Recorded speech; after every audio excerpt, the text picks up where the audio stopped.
so funny how you see, like, from people looking on the outside, and followed the competition, right? And they've watched you walk away and win the UK hairstroke category. So that artist watching you, they're probably sitting there thinking, like, wow, I wish I was as confident as her. I wish I could do that. And then listening to you.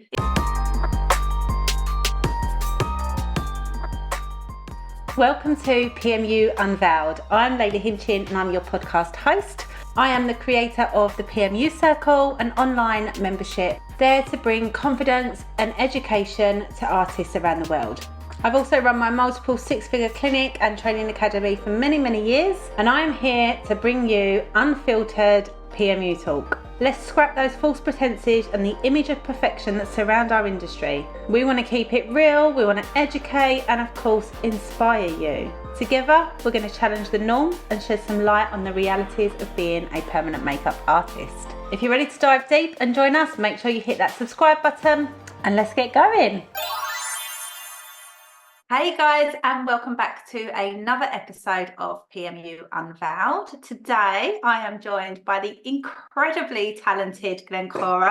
So thank you for joining us first off. Oh, thank you for having me. That's incredible. Today we're going to be talking about competitions and how you won the UK's Browista, which was incredible. I had the honour of being there at the UK one, and the entries alone was to such a high standard. So the fact that you actually walked away with first place, I think it just bloody proves how incredible you are as an artist. That was fear. So we'll dive into that and have a little chat, and we'll share some tips with our listeners on, if anyone's thinking about entering a competition. Yeah. So let's start from the beginning. How long have you been in PMU? What's your background? Why did you get into PMU? Let's let everyone in on that part first. A random one. So I have been doing PMU now since 2017. I trained at the end of May in microblading, and I came from a complete novice background. I'd never even drawn a brow. I didn't even draw my brows on. They were shocking, to say the least, if I drew one. And I was working in the NHS as a radiographer, which I'd trained really hard to sort of get to where I wanted to be. And I'd moved up within the NHS in the banding. And unfortunately, I had to take a bit of time off due to family problems. And I really lost my nerve, and I just really threw me. And during that time off, I kind of got to the point where I was like, I don't know if I can go back and do this because I don't feel confident, but that's something in general that I find. It doesn't matter what I'm doing. But I did go back. But during that time, I'd seen on Instagram, of all places, of somebody I followed about microblading, and I was like, what the hell is microblading? And I looked into it, and obviously I knew about tattooing. I worked in close proximity to lots of cancer clients in the hospital. I've always been really interested in body tattooing, as you can probably tell, and I'd seen quite a lot of patients come through with eyebrow tattoos, nipple areola tattooing, and I'd always had an interest in it. It'd been something that had been in the back of my mind. And then when I came across microblading, I was like, I think I'd really, really like this. But I just couldn't afford to do it at the time. And my mum kind of sort of said to me, she'd had her brows done, and my sister. And my mum was like, look, if I pay for you to do the course, will you do mine and your sister's brows forevermore? And I was like, yeah, absolutely. Incredible. And I literally booked on to do the course. I handed my notice in at the NHS before I'd even done the course. And I had to work 3 months' notice. So I was kind of doing a little bit of both. I was doing eyelashes as well at the same time. I learned how to do eyelashes and microblading as a sort of to go in hand in hand. Lashes were a little bit easier to get people in while I built up my portfolio. And it just kind of went from there, really. I loved it immediately. My training was shocking, but there we go. 2-day training. Live and learn. There we go. It kind of went from there. Amazing. So then you went into machine work? Yeah, so I did a course of machine work at the same time as, so I did a conversion course at the same time as moving over to looking at removal. Right. So I'd been in the industry industry for about 18 months, and I was seeing some of my own results that were coming back that weren't fantastic. I was trained using organic pigments, which I should never have been using at the time. But I was also being approached by quite a lot of people about redoing their brows, and I couldn't do anything for them. I was also getting approached by lots of people that wanted their brows done, but I couldn't microblade them because their skin just wasn't great for microblading. And so I looked at removal, and I looked at a conversion course as well. And I found somebody that I wanted to train with, and I went and did that. And that was kind of in the sort of early 2019. And I came back from that course loving the saline, but not really ever feeling very confident. Nothing to do with my training. I was taught by a really lovely lady, but I didn't like the method that I was shown of how to do. It was very sort of heavy, standard, one sort of brow fits all, block brow.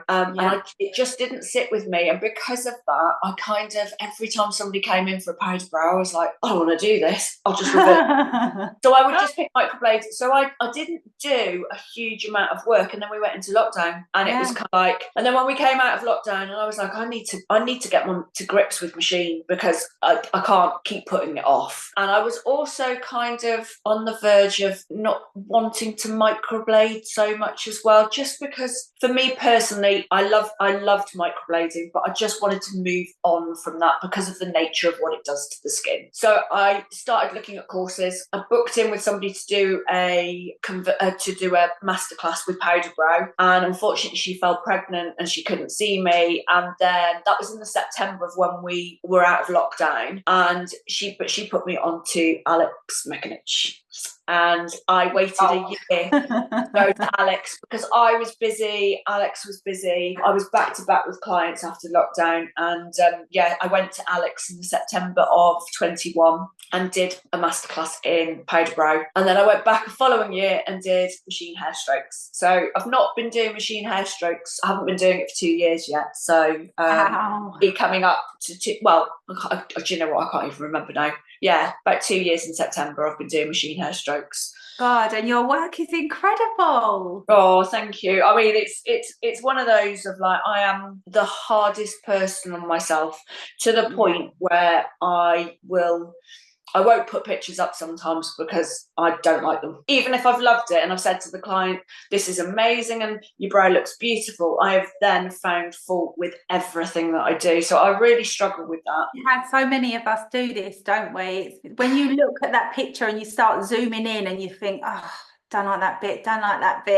I know, it's really hard. I've really tried not to look at other people's work and compare my own, because everybody's got a different style, and obviously my clients love what I do because they come to me. I really admire lots and lots of people, but I try not to to look at them and think, oh, theirs is so much better. But it's hard not to do that when there's such amazing artists out there. We're a small community, but we are mighty, and there are some amazing people out there, and I'm just like totally in awe. So then when people sort of turn around and say they love my work, I'm like, oh, what are you looking at? Because I just don't see it like that. You are way too hard on yourself, woman. Yeah, I think that makes us better though. It makes us, this is the thing, isn't it? It's a catch-22, because if you don't pull your work apart and analyze it and know where you want to keep improving, you're not going to get better. No. But then sometimes we pull it apart too much, where we are too hard on ourselves, and it's like this vicious circle. But I always used to say to my students, like, it is a good thing, because that is what's going to make you a perfectionist, and that is what's going to make your work better and better. Yeah. But at the end of the day, we are still tattooing living tissue, and you're never going to have a perfect treatment every single client. And it's like, we have to accept that we're working on. And do you know what? As stupid as that, when I say that, I know it for a fact our canvas dictates how the treatment's going to go. You get a bleeder in, and that's it, you're screwed. Yeah. But at the same time, when I'm working, and I had it during the competition actually as well, the minute something with that treatment doesn't go textbook, I start thinking in my head, you're shit, you're no good, you're rubbish at this, you can't do it. I completely go out of like anything that's sensible to me. And I start myself, I've changed my need, I'll start looking at needles, right, I'll change my machine, I'll change this. And when nothing else works on that person, because I have done everything and it still doesn't work, I'm just like, it's me, I'm useless. And I love what I do, I really love it. There's nothing else that I can do better in the world. But there has been times where I really want to give up because I just don't feel like, I feel like I'm, it's detrimental to somebody's skin, and I know all of this isn't true, but I just can't help it. It's so funny how you see, like, from people looking on the outside, and they've followed the competition, right, and they've watched you walk away and win the UK hairstroke category. It was the hairstroke category, wasn't it? Yeah. Was it? Yeah, it was. It's so funny how you see, like, from people looking on the outside, and they've followed the competition, right, and they've watched you walk away and win the UK hairstroke category. To that artist watching you, they're probably sitting there thinking, like, wow, I wish I was as confident as her. I wish I could do that. And then listening to you, it's so funny how when you actually speak to people, it's not, like that, when we kind of judge people, or you can't help it. But it's funny because some of the biggest artists that I've trained with still put their work down. Oh, I know, it's really hard. Like, Alex Mepanich knows me really well after doing a couple of training courses with her and whatever. And even on my courses with her, with it just being her in the room and a model and maybe another student and a model, I go to bits. And she's like, Glenn, it's fine. Honestly, just relax. I go into hyperdrive and my body literally seizes up. And some of it is, it's me, I know it is. But some of it is because I care about what I do. And I think that's the thing. And when you don't care, I do see some work, out there that people have been doing for years and years. And they don't seem to progress. Their work looks the same as it did 4 years ago. And that's probably what scares me, thinking if I look back in 2 years' time and my work's not better than it is now, then I'm in trouble. Because I should constantly be progressing. Always. And again, that's what makes you a good artist. I think when you care about what you're doing and you're passionate about doing, and you're constantly learning, improving.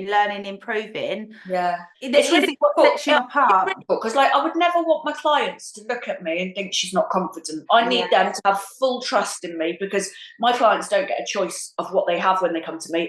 I completely say to them, you need to trust me, and I'm going to do everything that I need to do to make your brow look beautiful. But they don't get whether they're having powder or whether they're having hair strokes or a fusion.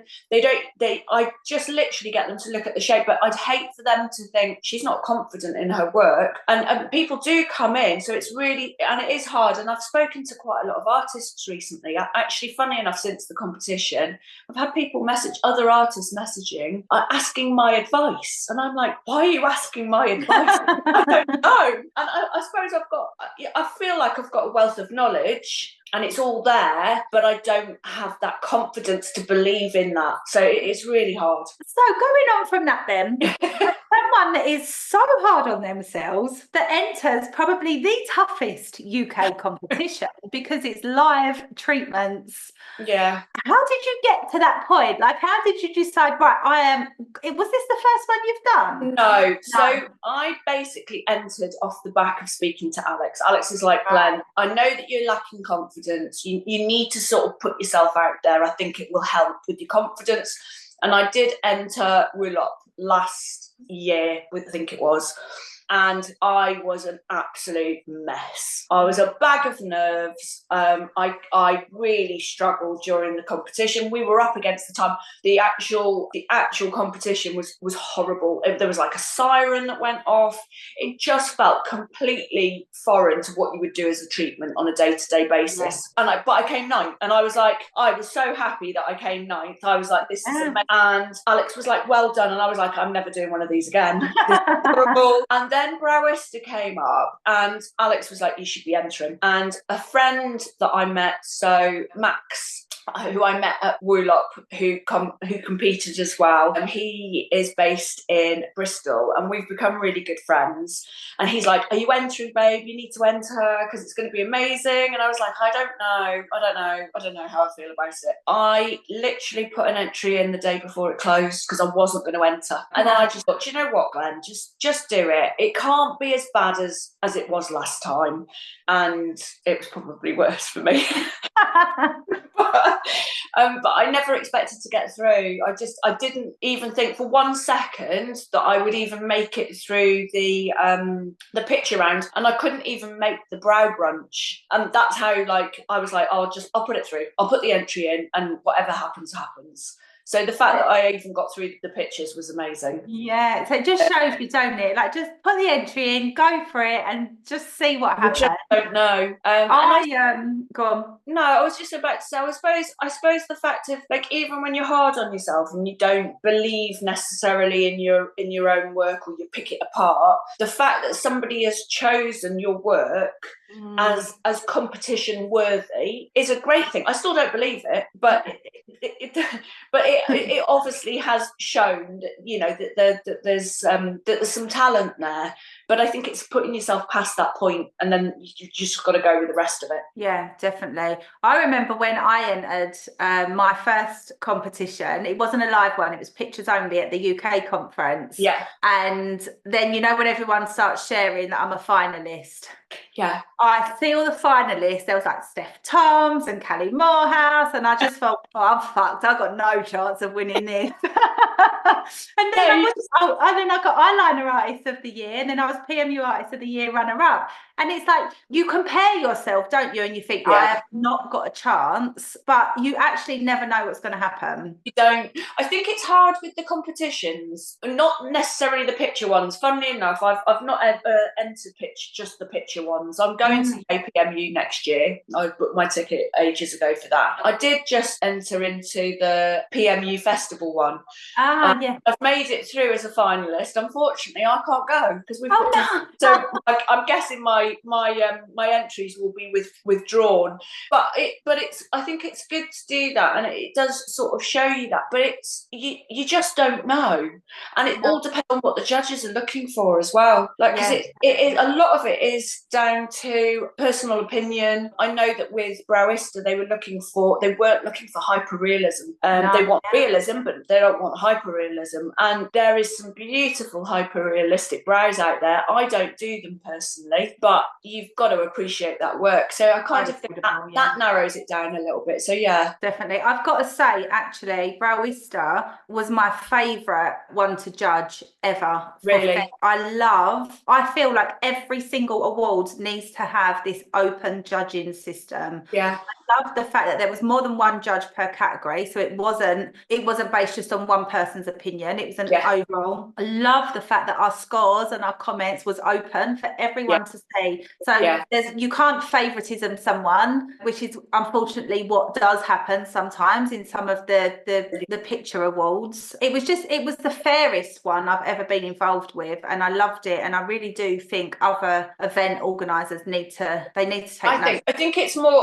more real when you're having to do, like, your pictures could get you to a certain point. Yeah. But for me, I don't really care about pictures. I don't even care about the pictures I post on Instagram and stuff like that. It's my healed results. Yeah. And that all comes from my treatment. So if and it's your treatment that really shows, you know, how you can work and stuff like that. So if you're not seeing that in real, I'm not knocking picture competition at all. I think the in-person one it's another level. It is another level. Yeah. It's much more real. Yeah, definitely. And I think that, it would be nice if more will go that way. It really does demonstrate then. I mean, it doesn't have your bag of nerves. Yeah. I don't know if I would have definitely not now, but I would have had the nerves to go and do that in person. I think even like if I do a webinar or something, I go to shit. It's that pressure, isn't it? Or it's like when you're teaching as well. Like I always used to say, when I'm teaching, my demos are probably my worst ever treatments, because I'm trying to teach a step by step, but when you're on your own and you're in your zone and you get creative and you do it a bit different, or you're a bit looser with the strokes, it's completely different. Yeah, it's hard. I think it is. You feel under the pressure, or I definitely did. And but both in Royal Up and with Browister, even though I won, I still didn't feel like I'd done what I needed to do. And I was like, if I'd have only had that, I actually burst into tears halfway through the competition. I was going to walk out. And, Natalie and Lara both came and spoke to me and said, I had a massive panic attack. I just couldn't do it. I was like that. It's not, the ink's not going in. It's not doing what I want it to do. And I was just like, I've got absolutely, and I finished it thinking, well, I went out to the car and got changed out of my scrubs, because I was like, I'm not going to win. I'm not going to go home in a minute. So I remember your reaction when you won. My eyes were filling up as well, because it was so emotional. Yeah. It was like that shock on your face. It was like... Well, I think because I'd come second in the picture round, which I was shocked about anyway, and Rebecca Batty, who's an amazing artist, I'm first in the picture round. So when they called her name out, I think she was third place in the hair strokes, I was like, not got a chance. That's it. I'm done. No way. It was total shock. And actually, do you know what? Even when I couldn't stop crying in the car on the way home. And I got back, and even for about the first week, I was just overwhelmed with emotion of like, I can't believe this. This hasn't happened. Yeah. It felt really weird. And then I was having clients come in saying, oh my God, this is amazing. You did so well. And I well up again. And I was like, wrong with me? I'm not normally like this. So yeah, incredible. So how was it then you got a ticket out to it's Rotterdam, was it? I was going to say, I think it's Amsterdam, but it was Rotterdam, wasn't it? Rotterdam, yeah. How was it out there? Oh, it was unbelievable. Real chance in a lifetime, really. Like I said, I wasn't going to go because I didn't want to have to compete again. But then I was like, my mum was like, Glenn, you're being stupid. You need to just do this. We found out we had to work on latex, and we got the chance to order some latex, but that latex didn't arrive until like about a week-ish before we left, and the latex was fucking horrible. It was I've never worked on it. It was this spongy rubber stuff, and we have since found out there was a way to work on it, and you had to use specific needles, and you had to do this and you have to do that, but we just didn't get the time to do that. So I went there, and I know this wasn't the right necessarily mindset to have of I'm not going to win it, and you should be like, I'm going to win, I'm going to do this, but I had to actually put myself into the place of, I knew I couldn't work on that latex, so I'll go in, I'll do the best I can do. I wasn't happy with what I did, but actually I wasn't upset either, because I just knew I couldn't work on it at that point. I've since gone and bought 5 pieces of that latex because I'll crack it. I love your age. Just for my own personal sort of achievement. But I realised that because I'd got the ticket, which you guys had sponsored, that I was going to get to sort of see all the stuff there. So competition aside, I actually came out feeling fine, because I knew I wasn't. It was shit basically what I did, and it really was. So we had the Sunday as a bit of a downtime because I didn't go through to the live World Final, and then the Monday and the Tuesday were conference days, and the Wednesday, and that was phenomenal. Like listening to some of the talks that were there, people that I've really admired, getting to sort of speak to them and ask them, like pick their brains and stuff. Yeah. And also like hearing from people as well. Like one thing I've got a real problem with in the industry is the fact that don't come across people that are being or it is happening more now, but I want somebody to share that they're having a really shit day, or that they're really struggling getting the ink in, because I think as new people, or definitely as myself, not being new even, you're up against it. And when somebody actually is really honest and says, do you know what, I have these struggles, this happens to me, rather than having some sort of fake Instagram, everything's great, I cherry pick all my work to put on. I hate it. I try to never do that. I try and be as real as possible on there, even if, you know, my healed result isn't that great, or even if there'll be a reason why, and talk about that. But here's some people out there talk about the fact that they struggle. Not everybody, but there was a couple of people that were really honest and said, look, I really struggle on a day-to-day basis with this. And I was like, oh my God, hallelujah. It just makes you feel normal, doesn't it? Like when everyone's open and honest about it. This is the problem, isn't it, with social media though? And we all live through this filtered lens of perfection, and no one wants to talk about the bad treatments or the stuff that doesn't go well. This is something we try to do, is even like when we do classes on the Circle membership, I always say to the contributors, like, please don't pick a perfect skin. No, because we need real life every day, how you adapt, because that's when we really learn. I mean, even when Miriam done the eyeliner one the other month, she said, she was like, I don't know if it's going to be good enough. Like, her skin was awful. I was like, Miriam, it was incredible. It was probably one of the most educational webinars I've seen because of that reason. Yeah. How can we learn if everything's textbook? You can't. And you know, I'd rather have somebody in a training session that, if I've gone and trained, that's got a really temperamental skin to work on, so that I can actually learn from that. So hearing people sort of say that while I was there, especially, and I know I've already mentioned Maya Moore, she was so honest in her demo that she gave, in her live demo, but also in her talk that she gave on stage.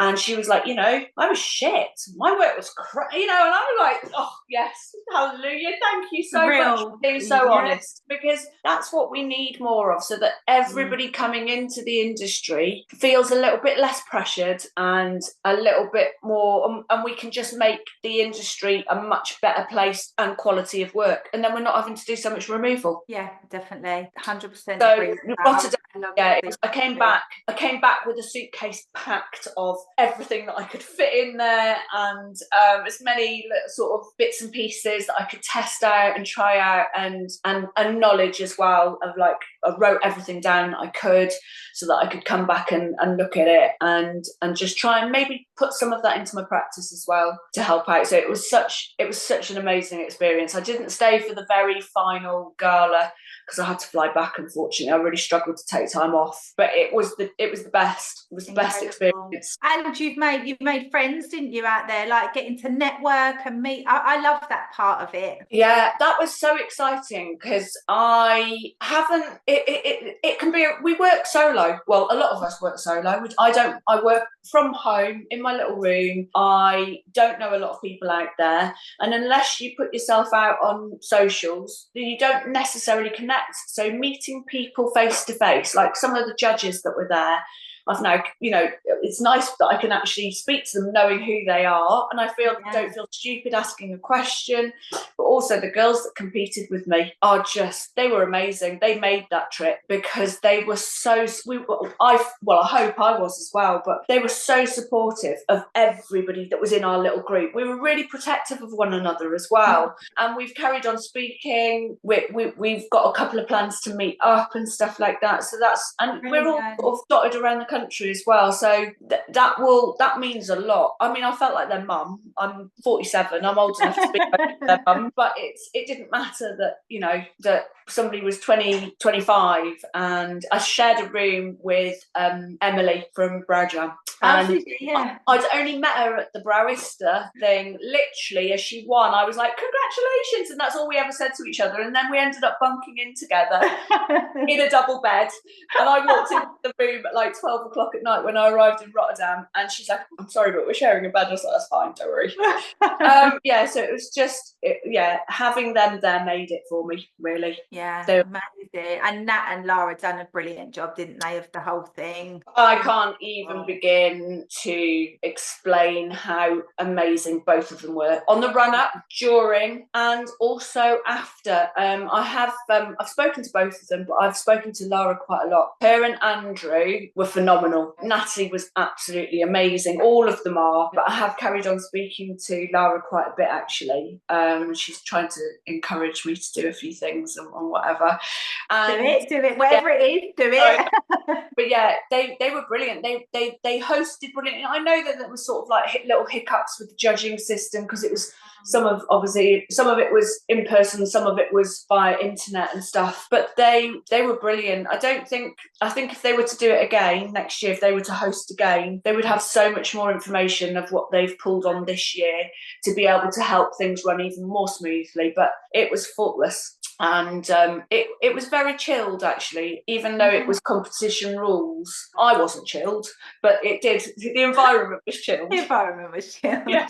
Incredible. But, So is there any key lessons or anything that you took from this experience that you was kind of I think I've tried to. One of the main things is to try and believe in myself a little bit more, because obviously winning the competition and having my work judged live by major people in the industry means that I am obviously bloody good. And as much as I struggle still to believe it, like, I still think on a daily basis, I've got my award in my room, and I look at it sometimes, I'm like, I don't deserve that, but I obviously did. So I'm trying to, from that, gain a little bit of confidence. I don't teach, but because I just haven't got the confidence to. I've got the knowledge, but I just don't feel like I've got the confidence. Oh my God, woman! I don't trust my knowledge. You need to be teaching. But I think that maybe winning has maybe made me think that it's possible to do that. Like, push myself. Not only because you are incredibly talented and you've got a lot of experience, but your passion for what you do, that is what makes an incredible teacher. Yeah, I think. Yeah, I mean, I've been on training sessions. As soon as I'm having a really shit time, I book a training session, because I'm like, I'm crap at this. Right, I'm booking a session. And I've been to different people, and everybody teaches differently. Everybody has a different way of doing something, and I know I've got the ability to do it, like in my knowledge and stuff like that. It's just having that belief of, like, I feel like I might be telling somebody like something wrong. I know I'm not, but in my head I've got massive imposter syndrome. Yeah, you have. Like, if I was really to train somebody and they're shit at it, and then it's a reflection on me because I've been shit trained. It's just one of those things. But I think I need to I'm trying to have a bit more self-belief from coming from winning Broista, and just really sort of owning that a little bit more. So it was such an experience to happen and to win it. But even like runners up and stuff as well, they were amazing, and like everybody's got their own style, and just be really proud of your own work, I think, is the key thing. I would definitely like to see you teaching by next year. I'm going to check up on this with you. We need more people like this teaching. We need more people. Yeah, it's hard because it would take away from my treatment time. Like, I'm back to back with clients, and I don't know. I'm not very good at like sort of balancing things. Even my husband will be like, "You shit, work comes first," and I know it shouldn't necessarily, but it does, because I love it. So it's like I need somebody to just organise me, basically, I think, and then I'd know what I was doing. Yeah. Well, when I can't see anymore and I need to teach because I'm struggling. Or when your back goes, that was when I've done more teaching. It was when my back went, and I was like, I physically can't sit there anymore for 8 hours a day. It's hard. Yeah, it's not easy. You know, it's intense, and I don't get any younger. But I suppose, maybe at some point. Okay, lastly, before we wrap up, any top tips or any advice you would give to artists that are looking to enter something like this? Yeah, I think I would just say, firstly, just go for it. Don't focus too much on whether you feel that your work is of standard. Like, your work is your work, and everybody's got a unique style, and you need to be able to put that out there not for anything more of like, not even if it means like progressing into teaching or into like getting more recognized or anything like that. It's about personal growth. And if you can grow as an artist by doing competitions such as this, even if you don't place, it doesn't matter. You've done something where you've you've pushed yourself a little bit, you've put yourself out there, and that's massive. And even though I would say I wouldn't do it again, I probably would, but I wouldn't. You've got some.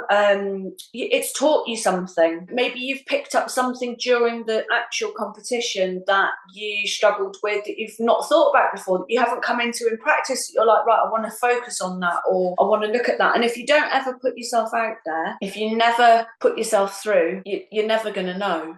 But aside from that, mainly the fact that you get to network and meet people, that's invaluable. That's probably for me bigger than winning the competition. It was just being there. You realise very quickly, like, these people that we put up on a pedestal, you included, are just normal people who are doing the same as what you're doing, and being able to, like, maybe have a conversation with somebody. I know I could reach out to any one of the judges now that I know you. If I ever needed like something, I could reach out and you would quite happily answer, or, you know, in your own time. Like, we're all busy, but it's having a friend out there basically in the industry. And the more that you do these things, the more that you network, the more that you meet people, but also other artists that aren't in the limelight and are just, you know, running their little business from home, and who are feeling exactly the same as you. And once you start networking with them as well, having, just creating friends in the industry is huge. And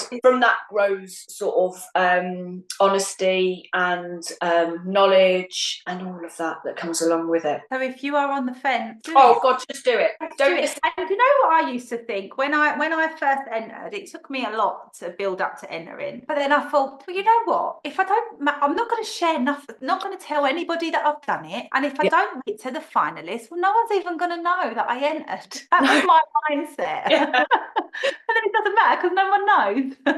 And I think it's like, do you know what? I've thought to myself now, I did share it because obviously it got shared to your page anyway. So you had no choice of whether it went on. And I'm so glad I did sort of put it out there, because hopefully maybe somebody else who feels the same as I did will. I know that I've put a few bits on stories and stuff on Instagram and Facebook, and a couple of people, like I said, have reached out to me. Maybe they'll think, actually, do you know what? I'm going to put myself out there, and maybe it will help them with their confidence or something like that. Because it's a real thing. I'm actually starting hypnotherapy to help me. That's how bad I am, where it literally cripples me on a daily basis. I go into fight or flight when I'm working, but the competition highlighted that for me. And if doing that and putting yourself out there can sort of highlight something, then that's only surely it can only be a good thing. And I don't know whether I'd ever want to compete live again, but I'm not going to say that I'm not going to enter. So I think that says it all, really. Like, the fact that I would do it again, probably,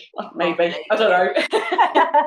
But you said that after Wallop and you've done it again, so you never know. Yeah, well, that was the thing. I mean, I literally came down saying, I am never doing this again, ever doing this again. Then I won, and they're like, you're going to have to do it again because you're going to Rotterdam. And I was like, oh my God, this is horrible. No.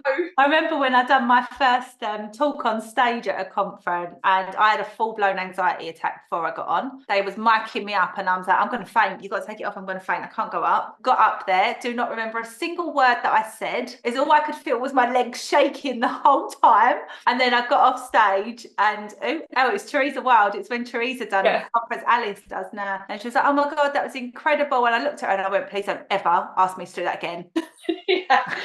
I know, that's really. And the same when I first demoed, I was like, I'm never doing it again. And then I still go back and do it every year, because once you get over it, you think, oh, I can do it. I know I can do it. I don't know whether I'll ever get over the fear or the pressure that I put on myself when I do something live. And like I said, I mentioned about Laura, and she's sort of trying to encourage me gently to come and do maybe some live demos, or to come and do like some talks with her. And she did ask me in Rotterdam, and I just sort of said to her, my initial thing was, can I have a think about it? I don't know how I feel about that, because at the moment it's just too overwhelming. And again, I got home and spoke to my mum, and she's like, you're being stupid. Just come on, opportunity to do something, go and do it. And I think that, obviously the more you do something, my fear is never going to go, because that's me, it's inbuilt into me. But I think the more you do something, the less scary it feels. And I think, if you could maybe give somebody a little bit of something that you're you're giving during a demonstration of, like,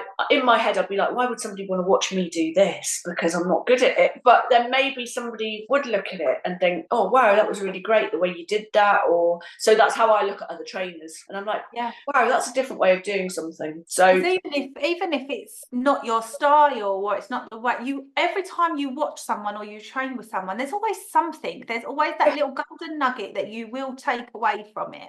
Yeah, and you'll turn it into, you'll use it and turn it into your own little nugget. But it might not be exactly the same. Of, like, constantly in my head when I'm working, if I'm struggling, I'll think to myself, okay, how did they do that? How did they do that? What have I watched where I've seen somebody sort of tackle that? And then I'll adapt it a little bit, and then it'll be like, oh, jackpot, that worked today. It might not work again next time, but that's the nature of what we do. It really helps to sort of just push yourself, really. You've got to enter, you'll never know. No, and if you want to grow as a person, as an artist, even as a business, you have to push yourself out of comfort zones. Yeah, definitely, because otherwise I think you can't become static. No. I think it's hard. Like, I don't necessarily feel like Growista has changed anything for me in my working practice, because I'm still just doing exactly the same as what I did. I'm busy anyway, which I'm so grateful for. I don't understand why I'm so busy, but I am. So nothing's changed in one sense, but there has been things, like I've seen things like messages and the support, and sort of maybe just a more awareness out there as well from other people of like, oh, actually you won that competition. I remember Maya in the toilets at Rotterdam. Literally, I walked past her. She was talking to somebody, and I hadn't spoken to her at this point during anything of being in Rotterdam. And I walked into the toilet. And I was like, oh my god, that was mine. Whoa! And she shouted out, congratulations! And I was like, what? And so I kind of came out of the toilet, and I went back, and I was like, what? And she went, congratulations, you won. I was like, oh no, I didn't make it through the semi-finals. I didn't make it through to Sunday. And she's like, no, you won for the UK. And I was like, I came out and thinking, oh my god, she knows. I went back and told the girls. I was like, mine was just, she recognised me in the toilet. And I was like, this is really stupid. But it kind of made me feel, oh, okay, maybe I have got something. So yeah, just little bits. But impactful. Yeah, definitely. It's the smallest things sometimes that help and can give you a bit of a confidence boost. Well, you, my dear, are an incredible person and an incredible artist. Thank you, Lola. Very, very inspiring. I think this will make an incredible listen. I shan't be listening to it back because I hate myself speaking. So thank you. I would say thank you so much for your time and joining us. I'm sure you're going to. I'm sure it's going to inspire a lot of people. I hope so. I really do. That would be amazing if it does. Even if it inspires just one person to go and do a competition, or to just give themselves a bit of self-confidence, then that's amazing. Incredible. And that wraps up another brilliant episode. I hope you guys are enjoying. If you are, we would really, really appreciate dropping us a little review below. It will help our channel to reach more artists, and hopefully we can support more and more people on a regular basis. Don't forget, my inbox is always open, so if you have any questions at all for me, or there's anything or anybody you would like to see featured on the podcast, just drop me a DM. We're always here for you, and I will catch up with you over on the next episode.